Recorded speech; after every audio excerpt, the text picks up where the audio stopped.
ಇವತ್ತು ಧರ್ಮಸ್ಥಳದಲ್ಲಿ ಶೋಧ ಕಾರ್ಯ ಎಲ್ಲಿ ನಡೆಯುತ್ತೆ? ಆ ಕುತೂಹಲ ಖಂಡಿತ ಇದೆ.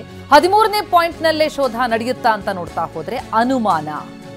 ಅಸ್ಥಿಪಂಜರಗಳ ಹುಡುಕಾಟಕ್ಕೆ ಜಿಪಿಆರ್ ಬಳಕೆ ಕೂಡ ಡೌಟ್. ಜಿಪಿಆರ್ ಅಲಭ್ಯವಾಗಿರುವ ಹಿನ್ನೆಲೆ ಇವತ್ತು ಮೊಹಾಂತಿ ಭೇಟಿ ಕೂಡ ರದ್ದಾಗಿದೆ. ಹೀಗಾಗಿ ಮಾಸ್ಕ್ ಮ್ಯಾನ್ ಎಲ್ಲಿ ತೋರಿಸ್ತಾನೋ ಆ ಜಾಗದಲ್ಲಿ ಎಸ್ಐಟಿ ಶೋಧ ನಡೆಸುತ್ತೆ.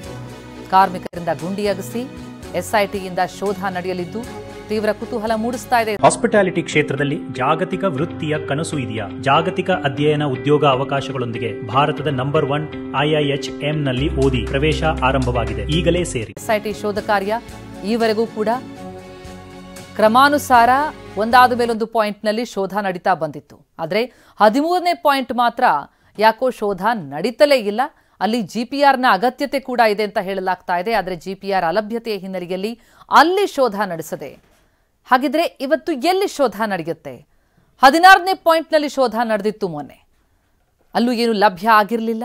ಆದರೆ ಈಗ ಶೋಧವನ್ನ ಎಲ್ಲಿ ದೂರುದಾರ ಹೇಳ್ತಾನೋ ಅಲ್ಲಿ ನಡೆಸೋದಕ್ಕೆ ಎಸ್ಐಟಿ ತಂಡ ಮುಂದಾದಂತೆ ಕಂಡು ಬರ್ತಾ ಇದೆ. ಅಂದ್ರೆ ಡಿಸ್ಕ್ಲೋಸ್ ಮಾಡ್ತಿಲ್ಲ. ಗೌಪ್ಯತೆ ಕಾಪಾಡಿಕೊಳ್ಳುವುದಕ್ಕೆ ಎಸ್ಐಟಿ ಅಧಿಕಾರಿಗಳು ಮುಂದಾಗಿದ್ದಾರೆ. ಸ್ಥಳೀಯ ಪೊಲೀಸರಿಗೂ ಕೂಡ ಸ್ಪಾಟ್ ಬಗ್ಗೆ ಮಾಹಿತಿ ಕೊಡದೆ ಎಂಟ್ರಿ ಕೊಡ್ತಿದ್ದಾರೆ. ಮಾಹಿತಿ ನೀಡದೆ ಇವತ್ತು ಶೋಧ ನಡೆಸುವಂತಹ ಸ್ಥಳಕ್ಕೆ ತಂಡ ಬರಲಿದೆ. ಎಸ್ಐಟಿ ಕಚೇರಿಯಲ್ಲಿ ದೂರುದಾರದಿಂದ ಜಾಗದ ಬಗ್ಗೆ ಮಾಹಿತಿ ಪಡ್ಕೊಳ್ತಾರೆ. ಇವತ್ತು ಯಾವ ಜಾಗ ಅಂತ ದೂರುದಾರನನ್ನ ಕೇಳ್ತಾರೆ ಎಸ್ಐಟಿ ತಂಡದವರು. ಸ್ಪಾಟ್ಗೆ ತಲುಪೋವರೆಗೂ ಪೊಲೀಸರಿಗೂ ಕೂಡ ಆ ಜಾಗದ ಬಗ್ಗೆ ಮಾಹಿತಿ ಕೊಡಲ್ಲ. ಗೌಪ್ಯತೆ ಕಾಪಾಡಲಾಗತ್ತೆ. ಎಸ್ಐಟಿ ಫಾಲೋ ಮಾಡ್ಕೊಂಡು ಬಂದು ಖಾಕಿ ಪಡೆ ಭದ್ರತೆ ಕೊಡಬೇಕಾಗಿದೆ. ದೂರುದಾರ ಕಚೇರಿಗೆ ಬಂದ ಮೇಲೆ ಆತನಿಗೆ ನೋಟಿಸ್ ಕೊಡಲಾಗತ್ತೆ. ಅಂದ್ರೆ ಆತ ಹೇಳಬೇಕಾಗತ್ತೆ, ಆ ನೋಟಿಸ್ನಲ್ಲಿ ಉತ್ತರಿಸಬೇಕಾಗತ್ತೆ. ಇಲ್ಲಿ ಈ ಜಾಗದಲ್ಲಿ ನಾನು ಹೂತಿದ್ದೆ ಅಂತ ಆತ ಹೇಳಿದ್ರೆ ಆ ಜಾಗಕ್ಕೆ ಬಂದು ಎಸ್ಐಟಿ ತಂಡ ಶೋಧವನ್ನ ನಡೆಸಲಿದೆ. ಆದರೆ ಆ ಜಾಗ ಯಾವುದು ಎನ್ನುವಂತಹ ಮಾಹಿತಿಯನ್ನ ಮುಂಚೆಯೇ ಹೇಳೋದಿಲ್ಲ. ಪೊಲೀಸರಿಗೆ ಆ ಬಗ್ಗೆ ಮಾಹಿತಿಯನ್ನು ಕೊಡಲಾಗೋದಿಲ್ಲ.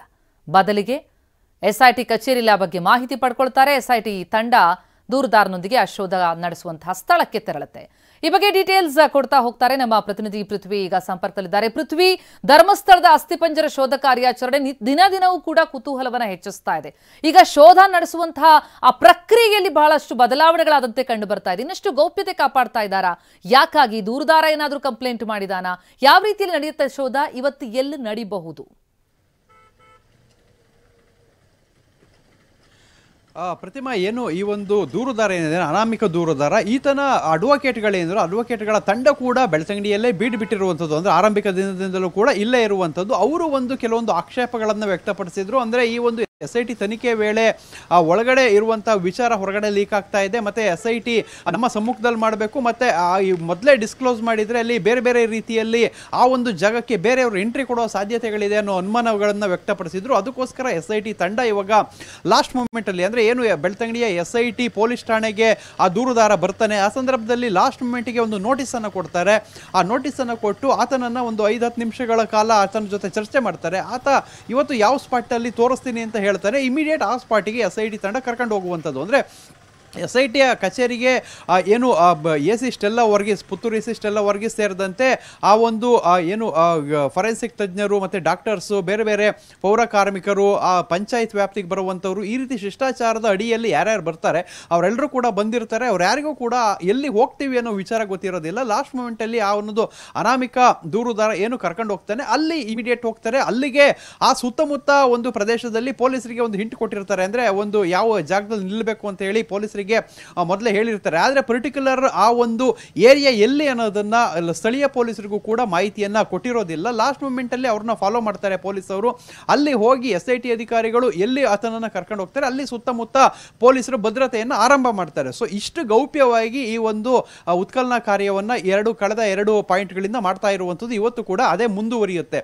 ಸೊ ಯಾಕೆ ಅಂತ ಹೇಳಿದ್ರೆ ಇದನ್ನ ಆ ಒಂದು ಪ್ರದೇಶವನ್ನ ಗೌಪ್ಯವಾಗಿ ಇಡ್ಲಿಕ್ಕೆ ಈ ಒಂದು ಎಲ್ಲಾ ರೀತಿಯ ಕ್ರಮಗಳನ್ನ SIT ಕೈಗೊಂಡಿರುವಂಥದ್ದು. ಇದನ್ನು ಹೊರತುಪಡಿಸಿದರೆ ಇವತ್ತು ಪಾಯಿಂಟ್ ನಂಬರ್ 13 ಉತ್ಖನನ ಆಗುವಂಥ ಸಾಧ್ಯತೆ ಬಹಳ ಕಡಿಮೆ ಇದೆ. ಯಾಕೆಂತ ಹೇಳಿದರೆ ಇವತ್ತು GPR ಮಷಿನ್ ಬರಬೇಕಾಗಿತ್ತು. ಆದರೆ ಏನು SIT ಮುಖ್ಯಸ್ಥ ಪ್ರಣಬ್ ಮೊಹಾಂತಿ ಮಂಗಳೂರ ಭೇಟಿ ರದ್ದಾಗಿರುವಂಥದ್ದು. ಸೊ ಅವರ ಭೇಟಿ ರದ್ದಾಗಿರೋದಕ್ಕೆ ಕಾರಣ ಈ ಒಂದು GPR ಯಂತ್ರ ಅವೈಲೇಬಲ್ ಇಲ್ಲ ಇವತ್ತಿಗೆ.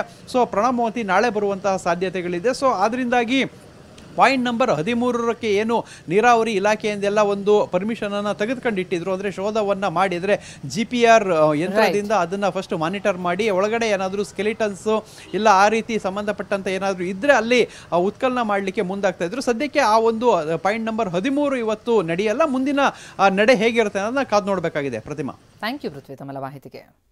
ಎಸ್, ಇವತ್ತು ಶೋಧ ಎಲ್ಲಿ ನಡೆಯುತ್ತೆ ಅನ್ನೋದು ಬಹಳ ಕುತೂಹಲ ಮೂಡಿಸ್ತಾ ಇದೆ. 13ನೇ ಪಾಯಿಂಟ್ನಲ್ಲಿ ನಡೆಯುವಂಥದ್ದು ಅನುಮಾನ, ಯಾಕಂದ್ರೆ GPRನ ಅಲಭ್ಯತೆ ಇದೆ. ಹಾಗಾಗಿ ಗೌಪ್ಯವಾಗಿ ಬೇರೆ ಪಾಯಿಂಟ್ಗಳಲ್ಲಿ ದೂರುದಾರ ತೋರಿಸಿದಲ್ಲಿ ಅಲ್ಲಿ ಅಗೆಯುವಂತಹ ಸಾಧ್ಯತೆ ಇದೆ.